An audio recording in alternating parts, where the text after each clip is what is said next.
What's going on, guys? Welcome back to the Trench Grenade channel. I am your host, the average near ambush enjoyer that your mom said that we have at home. Thanks for watching. Guys, before we get into this high speed, near ambush, how to survive it class, do all the YouTube stuff. If every single one of you guys watching this hit the like button right now, that would help this channel out more than you know. Okay, so please do me a favor. If you enjoy this video, just hit the like button. It does nothing against you and it helps me out. Thank you for doing that. Leave a cowboy emoji. Huge shout out to the Texas State Troopers and the Texas State Trooper Training Unit. I had the honor and privilege of going down there to instruct them, and they presented me with this awesome headgear. A lot of us would call it a cowboy hat. They told me not to call it a cowboy hat. I'm calling it a cowboy hat, but obviously it's more than that. If you don't like Texas State Troopers and you think I'm a fed because I trained the Texas State Troopers, well, peace in the Middle East, dude. Get out of the channel. We don't want you here anyway. Yeah, so leave a cowboy emoji. They were mega based. Get out there and doing all the good stuff. Okay, Patreon. Guys, invest in the people that invest in you. I'm investing my time in you to teach you how to survive a near ambush, okay? So invest. Invest in me. If you watch every one of my videos and you're like, I really like what this dude is putting out, I really want this to continue, $5 a month. It's less than a cup of coffee a month. I think you can afford it. If you can, it would be greatly appreciated. Huge shout out to my patrons. Okay, here we go. Oh yeah, check out the Instagram. It's where I put all the lifting stuff, and it's why I'm dressed like a weirdo right now, because I just got back from hitting legs. Don't skip leg day, all right? Make sure you're actually hitting legs. Let's talk about it. So, near ambush. The definition of a near ambush is when the enemy was typically within 35 to 50 meters. 35 meters is the average hand grenade range that a military-aged male can throw a hand grenade. Now, keep in mind, if an enemy can throw a hand grenade 35 meters, it doesn't really matter because the kill radius is 5 meters and the maiming radius is 15 meters. I'll say that again. 35 meters to throw it, 15 meters to maim, 5 meters to kill. So keep that in mind when you're getting grenades thrown on you, all right? So a near ambush is typically going to occur when the enemy is really close to you. What you're gonna do is some very basic steps, but like we've talked about before in a previous video, silence, violence, silence. Let's have a quick refresher over what that means. If you're maneuvering in a squad column, fire team wedge with the direction of travel for simplicity's sake to the 12 o'clock, if you're moving in a squad column fire team wedge, you should be moving tactically. We'll say in this particular case, we're utilizing traveling overwatch. What that means is we're just moving. We're just patrolling. You should be utilizing silence, okay? Once the ambush is initiated by the enemy over here, then violence begins. That means you're communicating, you're yelling, you're engaging, you're throwing grenades, you're doing whatever you need to do as violently as physically possible to survive. And then once the fighting is over, if you survive, it's silent again. You shouldn't be running around the objective, acting like a crazy person. You should be just shutting up, basically. Okay, so you're patrolling in a squad column fire team wedge. For simplicity's sake, Alpha team is in the lead, Bravo team is in trail. Notice my Bravo team leader is in the rear. For accountability, the squad leader is in an unfixed position. That means they can maneuver anywhere in the squad. Technically, the squad leader could be over here or over here. Technically, the squad leader can be wherever they want in this situation, because in a stagger column or modified wedge, they are in an unfixed position. So the squad leader, who's right here in this particular case, he or she can move wherever they want. The Alpha team leader, their responsibility in this particular case is point for en route selection and frontal security. So that is why the Alpha team leader or the lead team leader is in the front. All right, so we're maneuvering down this road for simplicity's sake. And for all the guys that are like, I would never walk on a road, it's gonna happen, okay? In the military, and it's gonna happen a lot. Obviously, it's not ideal, but for speed, sometimes speed is security. That means sometimes we have to take a road, we'll use a drone or whatever, fly it over the road, make sure there's no one on there that's going to ambush us, and then walk down the road. Now, with that being said, can't see everything, and in this particular case, we got enemy over here on the side of the road, okay? So, if you have a drone asset, use the drone, fly it down, do a little recon, try to do some sort of reconnaissance. At a minimum, you should be doing a map reconnaissance, okay? So a map reconnaissance is exactly what it sounds like. If you're gonna have to walk down a road, look at where if you were the enemy, where you would ambush your patrol. So just use common sense, I guess. So look at your phone, look at a map. Everyone probably doesn't have a map because it's 2023, but you should have some of your area. Look at the map before you walk down the road. All right, it's a lot of stuff to get us to where I wanted to basically begin. Now, so we're maneuvering down the road. In this particular case, we have 4 enemy riflemen, okay? We'll just say we have a bunch.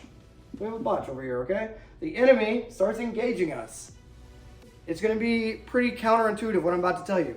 Every single member of this squad is going to pivot towards the direction of fire, and they are going to start dumping magazines as violently as they can and as quickly as they can towards the muzzle flashes that are engaging them, and they're going to just assault through, literally. And I know it sounds counterintuitive, but here's the reality of the situation. After this video, go over and watch anything happening over in Europe right now, and look at what happens to people when they become decisively engaged on a road. Let me just tell you right now, they don't last very long. All right? So every single member is going to turn. Step 1, they're going to turn directly towards the muzzle flashes of the enemy. Step number 2 is they're going to burn. They're going to start burning through some freaking magazines. If you have full auto, guess what? Now's one of the times where you're using that full auto. If you don't have the giggle switch, well, you're on semi and you're just hammering as you're advancing. Hammering mags. Like, it should be, that first mag should be out of the weapon like instantly. Like, you should be hammering rounds as fast as violently possible or physically possible. I don't know how else to articulate it. You're going to mag dump, okay? Like a mag dump into trash, but you're going to mag dump into the enemy. Every single member of the squad is going to turn, and they're just going to immediately get online and attempt to push through this enemy position. Now, I'm going to tell you what's going to happen. You're going to receive heavy casualties. It's going to happen. Unless the enemy, you're going to receive heavy casualties. Let's just put it that way. But assuming you don't die, and assuming the members of your team and squad don't die, you're going to then establish a limit of advance, which just simply means every single person is going to sound off with LOA, LOA, LOA. We'll just say this many made it, and we'll say we got some casualties on the road. Okay, we'll say Alpha Team Leader got smoked, Bravo Team Leader got smoked, and a Rifleman got smoked. Okay, so Alpha Team Leader, a Rifleman, and Bravo Team Leader all got freaking smoked, okay? But we'll say Bravo Team Leader is still alive. All right, we'll say Bravo Team Leader is still alive, but the remainder of the squad is now over here at the LOA. Like I said, everyone's just going to sound off with LOA, LOA, LOA, and they're going to try to figure out their lives. Obviously, the enemy probably got the business, whoever was engaging us, okay? So, assuming you survive and assuming you got to the LOA, then you're going to get your LACE report, liquid, ammo, casualties, and equipment. Bravo Team Leader is dead. That means the saw gunner, okay, the automatic rifleman, or in this particular case for you, just another rifleman, is now the team leader. So they need to start doing a blood sweep, physically sweeping every single member of the team that's still alive, because what you're going to find is a couple of them are probably going to be shot and not know they're shot. Or they're going to have shrapnel wounds, and shrapnel is basically like a razor blade, okay? So they're going to have shrapnel wounds, and one tiny piece of shrapnel can kill you. If it hits you in the vertebrae, it can paralyze you. So yeah, that's what the new team leader over here is doing. And the, I guess, Alpha Team Leader. I guess there's 2 new team leaders. So that's what these riflemen are doing. They're going up and down the line, they're resetting security, and they're getting their liquid ammo casualties equipment. What that sounds like is, for ammo, you never count ammo in their actual weapon, you only count full magazines. So you're only counting full magazines in their kit. For liquid, it's just green, amber, red, or black. Green means they're full, amber means they're half, red means they're almost out, and black means they're out of water completely. Casualties, obviously, you either have a casualty or you don't. You're blood sweeping them and making sure they're good. And equipment, probably the least important in this particular case. You're making sure they still have their night vision, their PEC 15, their optic, and whatever other sensitive items that soldier is supposed to have. That's what you're checking for. You're going to send this information up to the squad leader, and in this particular case, because you just received a near ambush, that means there's probably other enemy around, so you need to GTFO, also known as getting the fuck off the objective, or getting the fuck off the X. So you're just going to maneuver back the way you came, or whatever the safest area is. Obviously, I skipped a step because during your report, you're going to have, for your casualties, your new team leaders are going to be like, oh yeah, we lost 3 people, or this dude over here, Bravo team leader, that's still alive, is going to be moaning and groaning and making a lot of noise, okay? And calling for help and all the things you can imagine. So, obviously, you're going to do your EPW. Okay, EPW is just, you're going to search, and then you're going to do your aid and litter.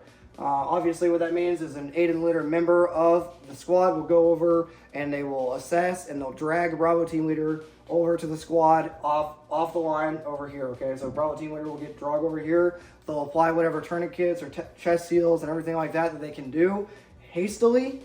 Okay, we're not over here triaging. We're just tourniquet, pressure bandage in a hurry. Hey, buddy, you're gonna be okay. They probably won't be, but it's whatever, right? That's what you're gonna try to do, and then you're gonna GTFO.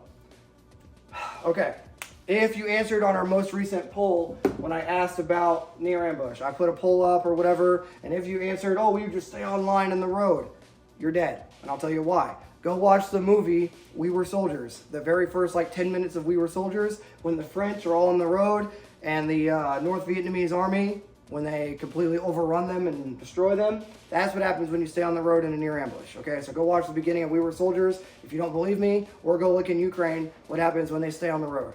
Okay, yeah.